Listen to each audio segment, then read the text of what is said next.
আপনি বললেন যে পবিত্র বাইবেলে কথা লেখা আছে যে যখন যিশু ফিরে আসলেন তার শিষ্যরা যিশুকে দেখে ভয় পেয়ে গিয়েছিল।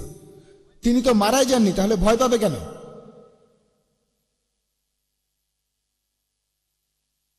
ভাই, আপনি প্রশ্ন করলেন যে যীশুখ্রিস্ট যখন উপরের ঘরে গেলেন যেখানে তার শিষ্যরা জড়ো হয়েছিল, তিনি মারা যাননি, কিন্তু তারা ভয় পেল কেন? আমার লেকচার দেওয়ার সময় আমিও প্রশ্নটা করেছিলাম, কেন ভয় পেল, উত্তরটাও দিয়েছিলাম।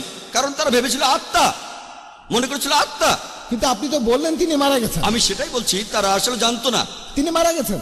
আচ্ছা, ধরেন আপনি মারা গেলেন, তারপর এখানে আসলেন, তখন ভয় পেয়ে সবাই এখান থেকে পালিয়ে যায়। হ্যাঁ, ঠিক আছে, আমিও একমত। আপনি একমত? ধরেন আমি খবরের কাগজে পড়লাম যে অমুক লোক 10 তলা থেকে পড়ে গেছে, হ্যাঁ, আর সে মারা গেছে, কিন্তু আগামীকাল যদি সেই লোক আসে আমি তো ভয় পাবোই। যদি সে বলে যখন আমি পড়ে গিয়েছিলাম সেখানে একটা ট্রাক ছিল, তার উপরে পড়ে গেছি, আমি মারা যাইনি, তাহলে অন্যজনের কাছে শুনলাম সে পড়ে গিয়ে মারা গেছে, তারপর যখন আসলো আমি তাকে চেক করে দেখলাম, তার হাত দেখলাম, সে জীবিত, তাহলে প্রথমে আমি ভয় পাবো, কিন্তু পরে যখন সব শুনবো আর ভয় পাবো না। এখানেও একইভাবে প্রথমে তিনি তো মারা গেছেন। আগে উত্তরটা দেই, তারপর বলেন, সমস্যা নেই, আপনাকে সময় দেব, আরো প্রশ্ন করেন, IRF এ আসেন, আগে আমাকে উত্তরটা দিতে দেন। তারা ভেবেছিল, বাইবেল বলছে গসপেল অফ লুক 24 নম্বর অধ্যায়ের 37 অনুচ্ছেদে, তার শিষ্যরা ভয় পেয়ে গিয়েছিল আর ভেবেছিল তিনি আত্মা, মনে করেছিল। এটা কে বলেছে? ডক্টর জাকির বলেনি, কে বলেছে? লুক। তারা ভেবেছিল তিনি আত্মা। তখন যিশু বললেন, আমাকে স্পর্শ করে দেখো, কারণ আত্মার রক্ত মাংসের শরীর থাকে না। তারা খুশি হয়ে গেল। প্রথমে ভয় পেয়েছিল কারণ তারা ভেবেছিল আত্মা, যখন প্রমাণ করলেন তিনি আত্মা নন, তারা খুশি হয়ে গেল। এ কথা কে বলেছে? Gospel of look. গসপেল বলছে যিশু মারা গিয়েছিল, সমাধিতে রাখা হয়েছিল, তারপর এসেছিলেন। আপনি এটা বলেছেন? এমন কথা আপনি বলেছেন, আমি জানি না।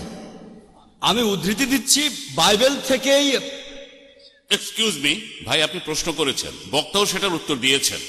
মনে হয় আল্লাহ আমাদের বেশিরভাগ মানুষকেই দিয়েছেন নিজের বুদ্ধি, নিজের মন, তারা নিজেরাই সব বিচার করবেন। আমরা এ ব্যাপারে মন্তব্য করব না। এখানে দর্শক শ্রোতা যারা আছেন তারাই এগুলো বিচার করবেন।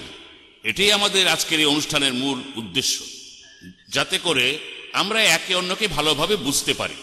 এটা নিয়ে ঝগড়া করব না, আমরা এখানে একে অন্যকে ভালোভাবে বোঝার চেষ্টা করব।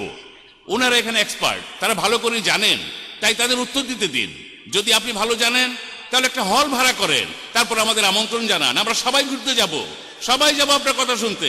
হ্যাঁ ভাই, বলেন। এই সব কথাগুলোই লোক মুখে শোনা। শিষ্যরা তাকে আত্মা মনে করেছিল, কারণ তারা শুনেছিল তিনি মারা গেছেন, শুনেছিল লোকজনের মুখে, তারা নিজের চোখে দেখেনি। এ কথা কে বলেছে? গসপেল অফ মার্ক 14 অধ্যায়ের 50 অনুচ্ছেদ। তাদের সবাই পালিয়ে গিয়েছিল। যীশু খ্রিস্টের জীবনের সবচেয়ে সংকটময় মুহূর্তে শিষ্যরা সবাই তাকে ত্যাগ করে চলে গিয়েছিল। এ কথা কে বলেছে? গসপেল বলেছে। তারা লোকজনের মুখে শুনেছিল, তিনি তার হাত দেখিয়ে প্রমাণ করেছিলেন তিনি কোনো আত্মা নন। আর প্যাস্টর বললেন, আগের প্রশ্নের উত্তরে তিনি মানুষের পাপ মুক্তির কথা বললেন, সেখানে প্যাস্টর বললেন আমাদের মানা উচিত যে যীশু খ্রিস্ট আমাদের পাপের জন্য মারা গেছেন, এরপরে আমাদের পাপ করা উচিত না। আমি এটা বুঝলাম না, কেউ আমার পাপের প্রায়শ্চিত্ত করে থাকলে নতুন করে পাপ করতে অসুবিধা কোথায়? যদি কেউ আমাকে বলে অমুক রেস্টুরেন্টে যান, দিল্লি দরবার, আমি বিল দিয়ে দিয়েছি, আপনি যত খুশি খেয়ে আসেন, তারপর বললাম মুরগি খাবেন না। আমি বললাম কেন? আপনি তো বিল দিয়ে দিয়েছেন, আমি মুরগি খাবো না কেন? খাসির মাংস খাবেন না, আমি বললাম কেন? আপনি তাহলে মিথ্যে বলেছেন। আপনি আমাকে বললেন আমি বিল দিয়ে দিয়েছি, আপনি যত খুশি খান, যত খুশি আপনি খেয়ে যান সারা জীবন ধরে, তারপর কেন বলছেন মুরগি খাওয়া যাবে না, খাসি খাওয়া যাবে না? তাহলে তো মিথ্যে বলেছেন। তাহলে যিশু আমাদের পাপের জন্য প্রায়শ্চিত্ত করে থাকলে তাহলে সমস্যা কোথায়?